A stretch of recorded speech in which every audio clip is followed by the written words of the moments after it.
ସନ୍ତୁଷ୍ଟ ହେଲା ନାହିଁ। ସେହି ଶାସ୍ତ୍ରୀ ବା ଶାସ୍ତ୍ରଜ୍ଞ ସେଥିରେ ସନ୍ତୁଷ୍ଟ ହେଲା ନାହିଁ। ନିଜକୁ ଧାର୍ମିକ ଦେଖାଇବାକୁ ଯାଇ ସେ ଆଉ ଗୋଟେ ପ୍ରଶ୍ନ କଲେ ଯେ ମୋହର ପ୍ରତିବାସୀ କିଏ? ଯୀଶୁଖ୍ରୀଷ୍ଟ ଯେତେବେଳେ ସେହି ଲୋକଟି ମୋହର ପ୍ରତିବାସୀ କିଏ ଏହିପରି ପ୍ରଶ୍ନ କରିବାରୁ ସେହି ପ୍ରସଙ୍ଗ ଧରି କହିଲେ, ଜଣେ ଲୋକ ଜେରୁସାଲେମରୁ ଜେରିହୋକୁ ବାହାରିଲା।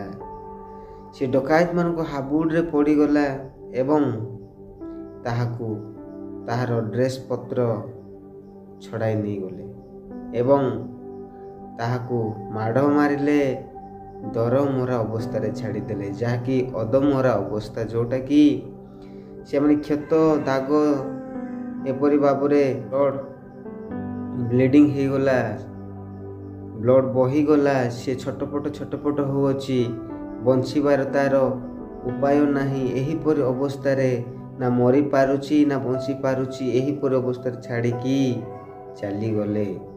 ତାପରେ କହିଲେ, ଦେଖନ୍ତୁ 31 ପଦରେ, ଘଟଣାକ୍ରମେ ଜଣେ ଯାଜକ ସେହି ବାଟ ଦେଇ ଯାଉଥିଲେ, ଆଉ ସେ ଆପଣାକୁ ଦେଖି ବାଟର ଆର ପାଖରୁ ଦେଇ ଚାଲିଗଲେ। ସେହି ପ୍ରକାର ଜଣେ ଲେବୀୟ ମଧ୍ୟ ସେ ସ୍ଥାନରୁ ଆସି ତାହାକୁ ଦେଖି ବାଟର ଆର ପାଖ ଦେଇ ଚାଲିଗଲେ। କିନ୍ତୁ ଜଣେ ସମୀରଣୀୟ ପଥିକ ତାହା ନିକଟକୁ ଆସି ତାହାକୁ ଦେଖି ଦୟାରେ ବିଗଳିତ ହେଲେ। ମୋର ପ୍ରିୟର ବନ୍ଧୁଗଣ, ଏଠାରେ 3 ଜଣଙ୍କୁ ମୁଖ୍ୟ ଭୂମିକା ରୂପେ ନିଆଯାଇଛି, ଯିଏକି ଯାଜକ, ଆଜିକା ଡେଟ୍ରେ ଜଣେ ପାଷ୍ଟର। ସେ ଘଟଣା ହେଲା ପରେ ସେହି ବାଟ ଦେଇ ଯାଉଥିଲେ ଏବଂ ସେ ସେହି ଅଧମରା ଅବସ୍ଥା ବା କ୍ଷତବିକ୍ଷତ ହୋଇ ପଡ଼ିଥିବା ବ୍ୟକ୍ତିଙ୍କୁ ଦେଖିଲେ, କିନ୍ତୁ ତାହାକୁ ନ ଉଠେଇ ଅନ୍ୟ ବାଟ ଦେଇ ଚାଲିଗଲେ। ଆଉ ଲେବୀୟ ମଧ୍ୟ ଜଣେ ପୂଜାରୀ ଲୋକ, ଯିଏକି ପବିତ୍ର ବୋଲି ନିଜକୁ ମାନ୍ୟ କରେ, ସେହି ବ୍ୟକ୍ତି ମଧ୍ୟ ସେହି ବାଟ ଦେଇ ଯାଉଥିଲେ। ସେହି ପଡ଼ିଥିବା ବ୍ୟକ୍ତିଙ୍କୁ ଦେଖିଲେ ଏବଂ ଅନ୍ୟ ବାଟ ଦେଇ ଚାଲିଗଲେ। ହେଇପାରେ ପୁରାତନ ଯୁଗରେ, ଆଗ କାଳରେ ଏହିପରି ବାଚ ବିଚାର ଥିଲା ଯେ ଯେଉଁ ଧାର୍ମିକ ବ୍ୟକ୍ତି ଶବକୁ ଛୁଇଁଲେ ଅଶୁଚି ହେଇଯାଆନ୍ତି, ଅପବିତ୍ର ହେଇଯାଆନ୍ତି। ତେଣୁ ସେମାନେ ସେହି ପଡ଼ିଥିବା ବ୍ୟକ୍ତିଙ୍କୁ, ଦାଗଯୁକ୍ତ ହୋଇଥିବା ବ୍ୟକ୍ତିଙ୍କୁ ସେମାନେ ନ ଛୁଇଁ ଅନ୍ୟ ରାସ୍ତା ଦେଇ, ଅନ୍ୟ ବାଟ ଦେଇ ସେମାନେ ଆଡ଼େଇ ଚାଲିଗଲେ। କାରଣ ଛୁଇଁଥିଲେ ସେମାନେ ପୁଣି ଅପବିତ୍ର ହେଇଯାଇଥାନ୍ତେ, ଅଶୁଚି ହେଇଯାଇଥାନ୍ତେ, ପୁଣି ଆଉ ଥରେ ଗାଧୋଇବାକୁ ପଡ଼ିଥାନ୍ତେ ବା ସ୍ନାନ କରିବାକୁ ପଡ଼ିଥାନ୍ତେ। ସେଥିପାଇଁ ସେହି ଚିନ୍ତାଧାରା ନେଇ ହୁଏତ ସେମାନେ ତାହାଙ୍କୁ ନ ଛୁଇଁକି ସେମାନେ ଆର ବାଟ ଦେଇ ଯାଇଥାଇପାରନ୍ତି। ତେଣୁ ସେହି ବାଟ ଦେଇ ହିଁ ଜଣେ ସମୀରଣୀ ପଥିକ ଆସୁଥିଲେ ଏବଂ କିନ୍ତୁ ଜଣେ ସମୀରଣୀ ପଥିକ ତାହା ନିକଟକୁ ଆସି ତାହାକୁ ଦେଖି ଦୟାରେ ବିଗଳିତ ହେଲେ ଏବଂ ପାଖକୁ ଯାଇ ତାହାର କ୍ଷତ ସବୁରେ ତୈଳ ଓ ଦ୍ରାକ୍ଷାରସ ଢାଳି ସେହି ସବୁ ବାନ୍ଧିଦେଲେ। ଆଉ ତାହାକୁ ଆପଣା ବାହନ ଉପରେ ବସାଇ ତାହାକୁ ଗୋଟିଏ ପାନ୍ଥଶାଳାକୁ ଘେନି ଯାଇ ତାହାର ସେବା ଶୁଶ୍ରୂଷା କଲେ।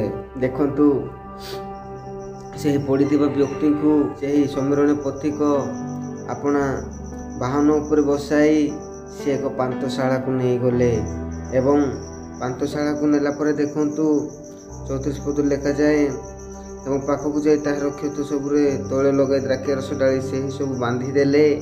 ଆଉ ଗୋଟିଏ ପାନ୍ଥଶାଳାକୁ ଘେନି ଯାଇ ତାହାର ସେବା ଶୁଶ୍ରୂଷା କଲେ। ସିଏ ଯେତେକ ଦାଗ ହେଇଥିଲା ତାହା ବାନ୍ଧିଦେଲେ, ଦ୍ରାକ୍ଷାରସ ଢାଳିଦେଲେ। ଦ୍ରାକ୍ଷାରସ ଢାଳି ସେ ଆପଣା ବାହନ ଉପରେ ବସାଇ ସେ ଏକ ପାନ୍ଥଶାଳାକୁ ନେଇଗଲେ। ଆମେ ତଳପଦରେ ଦେଖିଲେ ଜାଣିପାରିବା ଯେ ତହିଁ ଆର ଦିନ ସେ 2ଟି ଟଙ୍କା ବାହାର କରି ପାନ୍ଥଶାଳାର କର୍ତ୍ତାଙ୍କୁ ଦେଇ କହିଲେ, ଏହାର ସେବା ଶୁଶ୍ରୂଷା କର, ଯାହା କିଛି ଅଧିକା ଖର୍ଚ୍ଚ ହେବ, ଏକ୍ସଟ୍ରା ଖର୍ଚ୍ଚ ହେବ, ତାହା ମୁଁ ବାହୁଡ଼ି ଆସିବା ସମୟରେ ପରିଶୋଧ କରିବି। ଏହାର ଅର୍ଥ ଏହା ଯେ ସ୍ୱୟଂ ପ୍ରଭୁ ଯୀଶୁଖ୍ରୀଷ୍ଟ ଯେ ଆମମାନେ ଦେଖୁଅଛୁ ଏହି ପୃଥିବୀରେ ଥିବା ପାଷ୍ଟରମାନଙ୍କୁ, ଅନେକ ସେବକମାନଙ୍କୁ ସିଏ 2ଟି ମୁଦ୍ରା ଦେଇଛନ୍ତି। ଅର୍ଥାତ୍ ବାଇବେଲକୁ ଆମେ ଦେଖୁଅଛୁ ପୁରାତନ ନିୟମ ଆଉ ଗୋଟେ ନୂତନ ନିୟମ। ଏଥିରେ ଯାହା କିଛି ସେମାନେ ଅଧିକା ସେମାନେ କରିପାରନ୍ତି ବା ସମାଲୋଚନା କରିପାରନ୍ତି, ତେବେ ଅନେକ କାର୍ଯ୍ୟ କରିପାରନ୍ତି, ତେବେ ପ୍ରଭୁ ବାହୁଡ଼ି ଆସିବା ସମୟରେ ଏହି ସମସ୍ତ ବିଷୟ ସେମାନଙ୍କୁ ପରିଶୋଧ କରିବେ। ଆମମାନେ ଦେଖୁଅଛୁ ଯେ ପଡ଼ିଥିବା ବ୍ୟକ୍ତି, ଆମେ ଆଜିକାଲି ଦେଖୁଛୁ ସେ ପଡ଼ିଥିବା ବ୍ୟକ୍ତି କିଏ ଅଟନ୍ତି।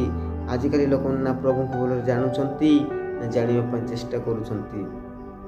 ସେମାନେ ଏହିପରି ଦରାମରା ଅବସ୍ଥାରେ ପଡ଼ି ସେମାନେ ଛଟପଟ ହେଉଛନ୍ତି, ନିଜର ଆତ୍ମାକୁ ଛଟପଟ କରି ରଖିଛନ୍ତି। ସେମାନଙ୍କୁ ନା ପାନ୍ଥଶାଳାର କର୍ତ୍ତାଙ୍କ ଆବଶ୍ୟକ ପଡ଼ୁଛି, ନା ସେବା ଶୁଶ୍ରୂଷା କରିବା ପାଇଁ ଯେକୌଣସି ବ୍ୟକ୍ତି ତାଙ୍କ ପାଖରେ ଅଛନ୍ତି। ଏହିପରି ଅବସ୍ଥାରେ ସେମାନେ ପଡ଼ିଛନ୍ତି। ତେଣୁ ଆଜି ଆମେ ସମସ୍ତେ ସତର୍କ ହେବା ଆବଶ୍ୟକ ଯେ କ'ଣ ଆମେ କେଉଁ ସ୍ଥାନରେ ଅଛୁ, କ'ଣ କରୁଛୁ, କିପରି ଭାବରେ ପ୍ରଭୁଙ୍କୁ ସେବା କରୁଛୁ, ଏହିପରି ଆମେ ଜାଣିବା ଆବଶ୍ୟକତା ରହିଛି। 36 ପଦ ଦେଖିବା, ଏହି 3 ଜଣଙ୍କ ମଧ୍ୟରୁ କିଏ ଡକାୟତମାନଙ୍କ ହାବୁଡ଼ରେ ପଡ଼ିଥିବା ଲୋକଟିର ପ୍ରତିବାସୀ ବୋଲି ମନେ କରୁଅଛ? ଯେ ଯୀଶୁଖ୍ରୀଷ୍ଟ ସେହି ଶାସ୍ତ୍ରୀକୁ କହିଲେ, ଏହି 3 ଜଣଙ୍କ ମଧ୍ୟରୁ କିଏ ଡକାୟତମାନଙ୍କ ହାବୁଡ଼ରେ ପଡ଼ିଥିବା ଲୋକଟିର ପ୍ରତିବାସୀ ବୋଲି ମନେ କରୁଅଛ? ସେ ଯେଉଁ ଡକାୟତମାନଙ୍କ ହାବୁଡ଼ରେ ଯେ ଲୋକଟି ପଡ଼ିଥିଲା, ସେହି ଲୋକଟିକୁ ଯେ ଏ 3 ଜଣଙ୍କ ମଧ୍ୟରୁ କିଏ ପ୍ରତିବାସୀ ବୋଲି ତୁମେ ମନେ କରୁଅଛ? ଯେଉଁମାନେ କି ଯାଜକ ଏବଂ ଲେବୀ ଅନ୍ୟ ବାଟ ଦେଇ ଚାଲିଗଲେ ସିଏ, ନା ଯିଏକି ସେବା ଶୁଶ୍ରୂଷା କଲେ ସେହି ସମରଣୀୟ ପଥିକ? ଏହିପରି ଭାବରେ ଯୀଶୁଖ୍ରୀଷ୍ଟ ପୁଣି ସେ ପ୍ରସଙ୍ଗ ଦେଇ କହିକି ସେହି ଶାସ୍ତ୍ରୀଙ୍କୁ ସିଏ ପୁଣି ଥରେ ପଚାରୁଛନ୍ତି। ସେହି ସମୟରେ 37 ପଦରେ ସେହି ଶାସ୍ତ୍ରୀ କହୁଛନ୍ତି କ'ଣ, ଯେ ତାହା ପ୍ରତି ଦୟା କଲା। ସେ ଯୀଶୁ ତାଙ୍କୁ କହିଲେ, ଯାଅ ତୁମେ ମଧ୍ୟ ସେହି ପ୍ରକାର କର। ଏଥିରେ ସେହି ଲୋକଟି ଲଜ୍ଜିତ ହେଇ ଯାଇଥାଇପାରେ ଯେ ଯୀଶୁଖ୍ରୀଷ୍ଟଙ୍କୁ ଯେ ପରୀକ୍ଷା କରି ତାହାକୁ ଅପମାନରେ ପକାଇବା ଏତେ ସହଜ କଥା ନଥିଲା, ଯେହେତୁ ସିଏ ସ୍ୱୟଂ ନିଜେ ଈଶ୍ୱର ଅଟନ୍ତି। ତେଣୁ ସିଏ ସମସ୍ତ ବିଷୟ ପରୀକ୍ଷା ନିମନ୍ତେ ପ୍ରଶ୍ନ କଲେ ସେ ଓଲଟି ପ୍ରଶ୍ନ କରି ତାହାକୁ ହିଁ ତା ମାଧ୍ୟମରେ ଉତ୍ତରଟି ବାହାର କରିଦିଅନ୍ତି। ଏହିପରି ବ୍ୟକ୍ତି ବା ପ୍ରଭୁ ଯୀଶୁଖ୍ରୀଷ୍ଟ ଥିଲେ। ଆସୁ ଆଜିର ଭିଡ଼ିଓ ଏତିକି ଥିଲା। ପୁଣି ଥରେ ଯଦି ପ୍ରଭୁ ଦୟା କରିବେ ତେବେ ଭିଡ଼ିଓଟିକୁ ନେଇ ଆସିବା। ରହୁଛି ପୁଣି ଥରେ ଆପଣମାନଙ୍କୁ ନମସ୍କାର।